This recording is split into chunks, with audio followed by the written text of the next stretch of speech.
Mula po ito sa aklat na ang may pahayag naman ay mga paring Katoliko, sila po'y nagpapatotoo ng ating Panginoong Jesucristo ay nagtayo ng iglesia. At tinawag ito sa pangalang Iglesia ni Cristo. Pero ipinapapansin po namin sa inyo, mga mahal naming taga-subaybay, hindi po nagbatay ang may pahayag nito sa opinyon, kundi may talatang batayan mula sa Biblia. Partikular yung binasa natin kanina. Mateo 16:18. Binasa po natin kanina. Si Kristo mismo may sabi, itatayo ko ang aking iglesia. Ang sabi ng otoridad, Iglesia Katolika, ang iglesyang yun ay Iglesia ni Kristo.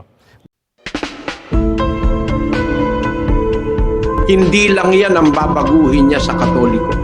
Hindi ikaliligtas ang pananatili po sa loob ng simbahang Katoliko. Even to destroy the Bible. But the Catholics, they remove the idol wall. 1 + 1 + 1, ano naging iisa?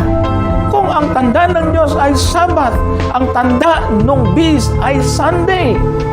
Yan ang kahulugan nun, palpak master. Ako po si Kabornok at ako ang inyong taga-Sony.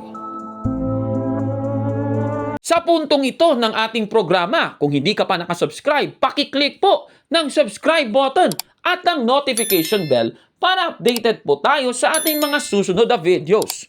Kaya, let's go at simulan na natin!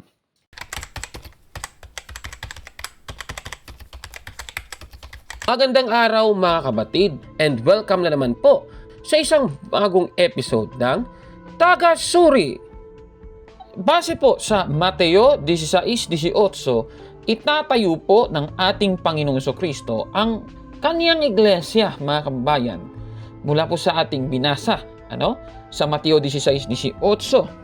At ang pangalan ng iglesia na itinayo ni Kristo sa Mateo 16:18 mula po sa ating mga previous episodes ay Iglesia ni Cristo. Ayon po sa aral ng Iglesia ni Cristo ni Manalo. Katunayan po, mga kababayan, ganito po yung pahayag ng mga ministro ni Manalo. Panoorin po natin. Kapatid na rin marahil po ay pwede nating simulan doon sa isang napakahalagang katanungan. Bakit po may iglesia ni Kristo ayon po sa pagtuturo ng Biblia? Kaya nang binanggit nyo, Apo. batay sa nakasulat sa Biblia. Basahin po natin ang sinabi po ng ating Panginoong Jesucristo na nakasulat po sa Mateo 16:18. At sinasabi ko naman sa iyo na ikaw ay Pedro, at sa ibabaw ng batong ito ay itatayo ko ang aking iglesia. Gaya ng nabanggit po namin, Biblia po itong ating binasa. Ayon sa Biblia, bakit po may iglesia ni Kristo? Ang sagot, dahil itinayo po ito ng ating Panginoong Jesucristo. Kaya ang iglesia ay pag-aari po ni Kristo. Ang katunayan, ang sabi niya, itatayo ko ang aking iglesia. Ayan, so napakinggan po natin yung dalawang ministro ni Manalo. At ito, sabi kasi nila, sa Mateo 16:18, Iglesia ni Kristo daw ang tawag doon sa iglesia na itinayo ng ating Panginoong Jesucristo dahil ang sabi po sa talata, itatayo ko ang aking iglesia. Ganun po ang kanilang sinasabi. Ngayon, meron po silang gustong i-drive. Yung sinasabing kahit yung ibang mga relihiyon daw ay ganun din ang sinasabi. Pinapatunayan daw ito ng ibang mga relihiyon kagaya ng Iglesia Katolika at yung Iglesia Protestante. Eto, panoorin muna natin yung patotoo daw ng Iglesia Katolika na talagang yun nga, Iglesia ni Cristo talaga, yung pangalan ng Iglesia na tinayo ng ating Panginoong Jesucristo base po sa Mateo 16:18. Eto, palikan natin sila mga kababayan. Kapatid na rin, sino pa po ang nagpapatotoo na nagtayo nga ng iglesia ang ating Panginoong Hesukristo at ano raw po ang pangalan ng iglesyang itinayo niya? Kukuha tayo ng patotoo mula sa iba. Opo. baka maging self-serving pag sa atin manggaling. Opo. Sa mga otoridad din ng ibang relihiyon. At ipapapansin natin sa kanila, kapatid na Edwil, hindi tayo lumalayo doon sa talatang batayan, yung binasa kanina, Mateo 16:18. Ang babasahin po natin ay aklat na pinamagatang Fundamentals of Catholic Dogma. Isinulat po ito ng isang pari. Ang pangalan po ay Ludwig Ott. May kaukulang nihilobstat at imprimatur. Ganito pong mababasa natin sa pahina 274 sa Pilipino na po. Tungkol sa Mateo 16:18, tinalakay ni San Cipriano ang pagtatayo ni Kristo ng Iglesia. At tinawag niya ang Iglesia na Iglesia ni Kristo at ang esposa ni Kristo. Mula po ito sa aklat na ang may pahayag naman ay mga paring Katoliko, sila po'y nagpapatotoo ng ating Panginoong Jesucristo ay nagtayo ng Iglesia. At tinawag ito sa pangalang Iglesia ni Kristo. Pero ipinapapansin po namin sa inyo, mga mahal naming taga-subaybay, hindi po nagbatay ang may pahayag nito sa opinyon, kundi may talatang batayan mula sa Biblia. Partikular yung binasa natin kanina. Mateo 16:18. Binasa po natin kanina. Si Kristo mismo may sabi, itatayo ko ang aking iglesia. Ang sabi ng otoridad, Iglesia Katolika, ang iglesyang yun ay Iglesia ni Kristo. Ba, ganun ba? Okay, suriin natin. Ayon po sa kanila, mga kababayan, inamin daw ng Iglesia Katolika na, quote-unquote, Iglesia ni Kristo o Church of Christ talaga ang pangalan ng iglesia na itinayo ng ating Panginoong Jesucristo. At sa kanilang mga salita kanina, pinapalitaw talaga nila na sila yon, yung Iglesia ni Kristo. Kasi nga, yung pangalan ng kanilang iglesia ay Iglesia ni Kristo. At yung kanilang binatayan, yung Fundamentals of Catholic Dogma, na isinulat po ni Dr. Ludwig Ott sa page 274. At yan, ayan, nakikita nyo sa screen, may pangalang Church of Christ. Base po sa kanilang binasa, ang tanong, inamin ba ng Iglesia Katolika na Iglesia ni Kristo ang iglesia na itinayo ng ating Panginoong Jesucristo base po sa Mateo 16:18? Aral ba ng Iglesia Katolika na Iglesia ni Kristo yung iglesia na itinayo ng ating Panginoong Jesucristo? Suriin natin, mga kapatid. Yung kanilang binatayan, ito nga, Fundamentals of Catholic Dogma ni Dr. Ludwig Ott. Itong babasahin natin, yung may nihilobstat ni Jeremiah O. Sullivan at imprimatur ni Cornelius. Babasahin natin sa page 272, yung ating copy. Ayan, nakikita nyo sa screen. At yun nga yung nakalagay. Yung kanilang binasa kanina, merong ang quote-unquote Church of Christ.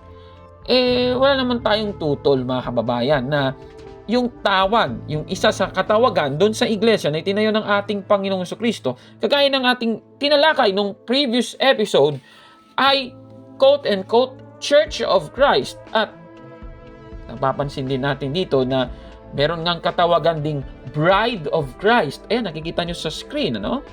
Katunayan, yan nga aral natin na yung nag-iisang iglesia ni Kristo ay siyang Iglesia Katolika Apostolika Romana na. Ang iglesyang ito ay, it possesses the four marks of a true church, yung one, holy, Catholic, and apostolic. At yan po ay base sa Catechism of the Catholic Church, paragraph 811. Eto naman ang susunod na katanungan, mga kapatid, ano? Kasi binasa po nila sa Aklat Katoliko yung katagang Church of Christ, ibig bang sabihin nito, sila na ang tinutukoy ng aklat, mga kababayan? Ang tinutukoy ba ng aklat na Iglesia ni Kristo o Church of Christ ay ang iglesia na naitatag sa Pilipinas? Susuriin po natin yan, mga kababayan, kasi nagmi-mislead talaga sila ng tao. Ito babasahin po natin. Balikan natin yung aklat at yung babasahin natin sa page 268. Ganito po ang ating mababasa, ililiwat ko na po sa Tagalog. Para isalarawan ang tunay na iglesia ni Kristo na siyang banal, katolika, apostolika na Romanong iglesia. Napakaliwanag, hindi naman sila yung Romanong iglesia, hindi naman sila katolika, hindi din sila apostolika, kaya nako, mga kababayan, hindi po sila yung tinutukoy ng nasabing aklat na quote-unquote Church of Christ. Hindi po sila yon. Kaya base po sa ating binasa, ang tinutukoy po ng aklat na Iglesia ni Kristo ay ang Iglesia Katolika, mga kababayan. Kaya sa sinasabi nila na, nako, mukhang inamin daw ng Iglesia Katolika na Iglesia ni Kristo daw, yung pangalan ng Iglesia na itinayo ng ating Panginoong Jesucristo at sila daw yon. Mula po ito sa aklat na ang may pahayag naman ay mga paring Katoliko, sila po'y nagpapatotoo ng ating Panginoong Jesucristo ay nagtayo ng iglesia. At tinawag ito sa pangalang Iglesia ni Kristo. Pero ipinapapansin po namin sa inyo, mga mahal naming taga-subaybay, hindi po nagbatay ang may pahayag nito sa opinyon, kundi may talatang batayan mula sa Biblia. Partikular yung binasa natin kanina. Mateo 16:18. Binasa po natin kanina.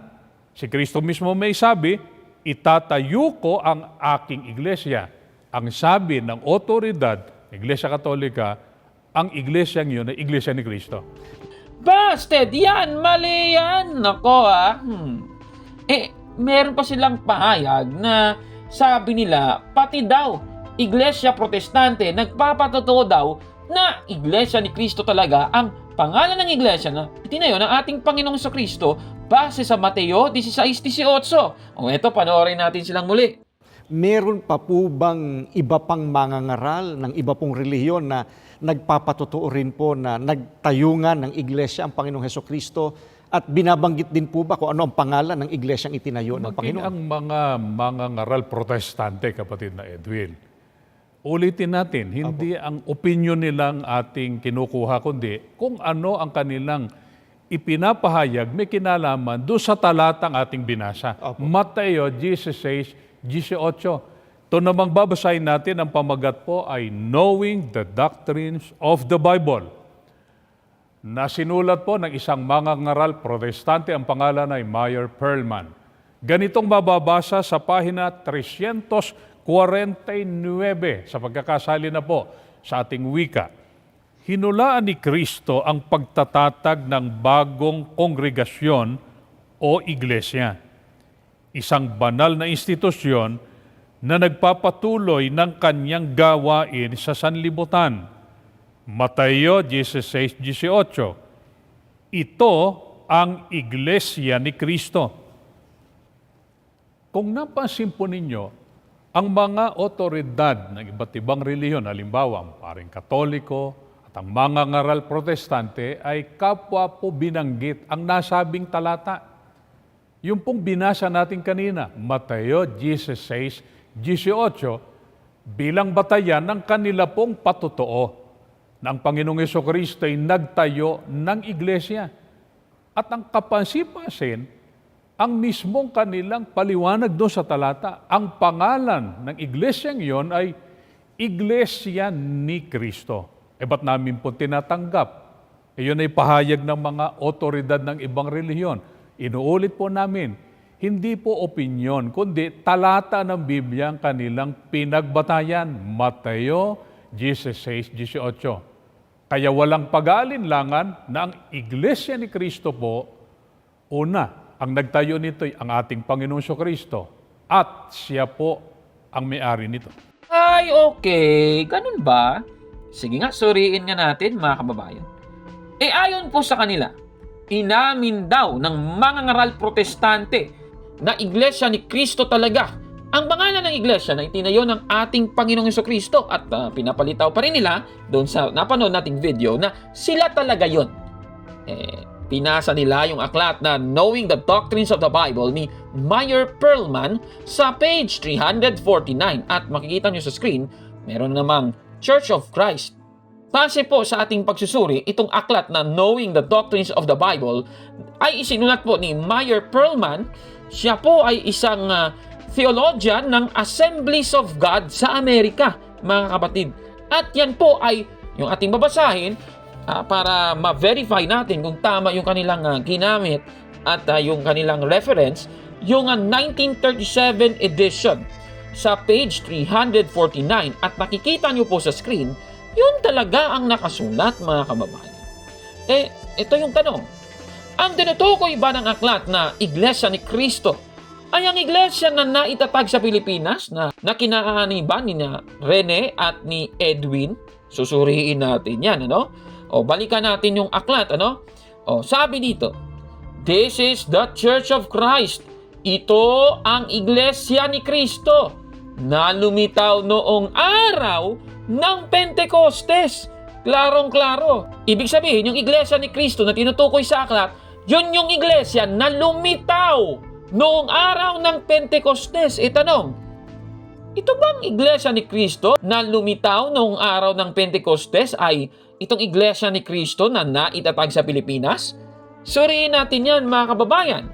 Pamasahin natin ang aklat na The New International Dictionary of the Christian Church ni J.D. Douglas.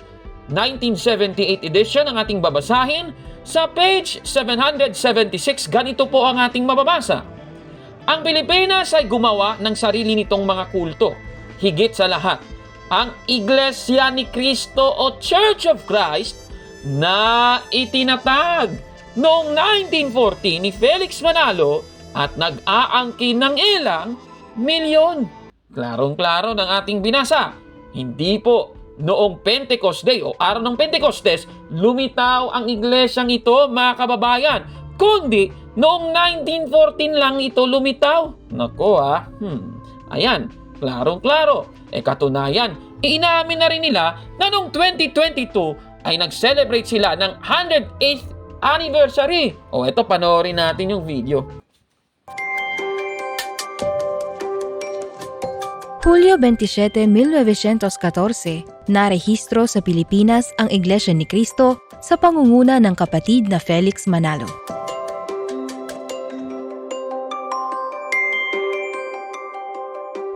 Sa taong ito, 2022, ay sumapit na ang Iglesia sa kanyang 108 taon. Di ba?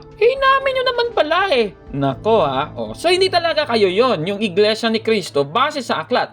Pero tanong, ayon ba sa aklat kasaysayan, anong iglesia ba ang tinutukoy na Iglesia ni Cristo na lumitaw po noong araw ng Pentecostes? Base po sa kanilang binasang aklat ni Meyer Pearlman. Eto, panoorin natin, base rin sa aklat kasaysayan Father Darwin Gitgano, ikaw nga yung magbasa ng mga referensya. Sige nga. The New Book of Knowledge, Volume 16, page 281. Roman Catholic Church. The history of the Roman Catholic Church began in upper room in Jerusalem. Almost 2,000 years ago. Gloria Universal Encyclopedia, Volume 5, page 106. Catholic Church, Greek Catholicos, Universal, General. Term generally applied to the divine society founded by Jesus Christ. And endowed by the outpouring of the Holy Ghost on the day of Pentecost. Kitams, Iglesia Katolika talaga, mga kababayan, yung iglesia na lumitaw po noong araw ng Pentecostes, mga kababayan. Ibig sabihin, ang Iglesia Katolika ang Iglesia ni Cristo na itinayo ng ating Panginoong Jesucristo base po sa Mateo 16:18, mga kababayan. Kaya itong pahayag nila, nako. Kung napansin po ninyo, ang mga otoridad ng iba't ibang relihiyon, halimbawa ang paring Katoliko at ang mga ngaral protestante, ay kapwa po binanggit ang nasabing talata. Yung pong binasa natin kanina, Mateo 16:18, bilang batayan ng kanila pong patotoo na ang Panginoong Jesucristo ay nagtayo ng iglesia. At ang kapansin-pansin, ang mismong kanilang paliwanag doon sa talata. Ang pangalan ng iglesyang iyon ay Iglesia ni Cristo.